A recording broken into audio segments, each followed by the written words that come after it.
How was the trip to the Bay Area for you when you look at practice and obviously very limited time in the game?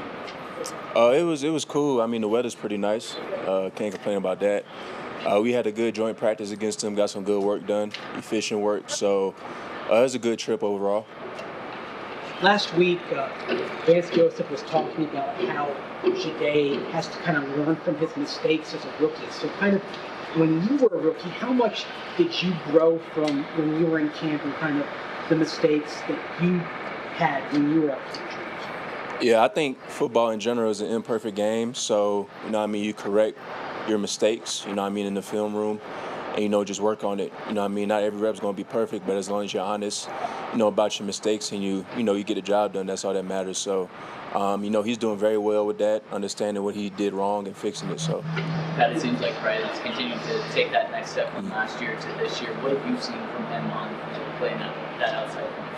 I see a tremendous amount of confidence. His IQ off the charts. He's starting to understand the game, at a deeper level now. So, he's definitely very savvy out there, and it's great to have him on the opposite side. So, he's doing great things so far. In that same vein, receiving Stern, obviously, is crowded, right? In terms of his ball skills, his development, what you see. I think he's a gamer, man. He comes in, he does the right stuff necessary. So when you got a guy like that comes in the game, he's going to make plays all over the field. So he's very consistent with his play, very smart. So, it's not a surprise that he's, this good this early. So. Because of the pressure you guys generate up front and the depth of the secondary, do you believe that's going to continue to allow Vance to steer work your way, make teams go after you, and you can be more aggressive on the ball? You could definitely sense that in a way. Without rush, we're open to do anything.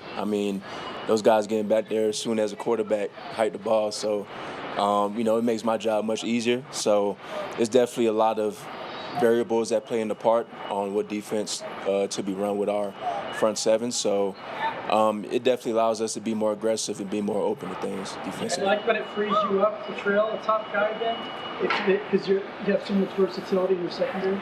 Yeah. We got guys that can play all over. Everybody knows every position, so it makes the versatility go up in a way. So, it makes everybody's job easier. As you broke down the first series where they scored on you, what did you see there? What did you come away with? They got, an explosive play, obviously. That's about the whole drive, that explosive play, and then obviously that run. Just miscommunication. Something that we corrected on the sideline, and then we bounced back and got a great drive after that. So that play, it's just a couple plays down the line, that first drive, that consisted of that drive. So. I know you were a first-time captain last year. Curious as you guys go into this year with the high expectations, what sort of role do you take on from a leadership perspective? Is it more vocal of holding guys to a higher standard as you guys try to chase these goals, or what was that development for you like? Yeah, I think taking on that role, is always room for growth, and for me, is definitely being more vocal, expressing to guys that not to get complacent, and to always look to get better, a step better, because in this league, it's like you can't take weeks off. You got to focus on, sharpening your skill set at the end of the day, and my job is to make sure guys is on top of that. So, I always learn, in this league, now taking on that leadership role and that captain role, I know that me being more of a vocal presence helps a lot. So. How cool is it in a situation like Saturday where there's 4 takeaways and it's so deep on the defense, you're seeing guys make plays that you may not see, and being that leader and supporting them? You like that? Yeah, I think it's pretty cool, pretty awesome to see the young guys get after it, playing freely, playing confidently. And that's what, VJ and the whole defense, talks about, just flying to the ball, all 11 hats flying to the ball, and it's going to create great things. So that's what we showcase on Saturday, and we're looking to continue that. So.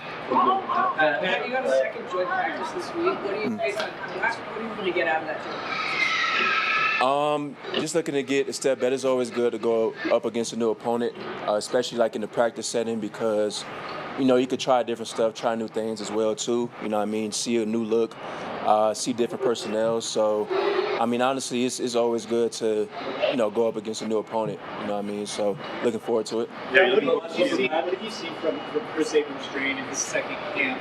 Obviously making a lot of plays, did so in the preseason game. Where have you seen the growth in? I just think it starts with, his tendencies of reading, offensive concepts, slowing the game down a little bit, being fast, playing smart out there, and being savvy. I think that's where it starts at, you know what I mean? Because his talent is through the roof. But now it's all about him processing the game in a different way, and I think he's excelled at that. How much are you looking forward to seeing Martin Harrison Jr.? It's gonna be a good matchup. Looking forward to it. Obviously, he's a good young receiver, so it's gonna be. I'm looking forward to it. It's gonna be some good work.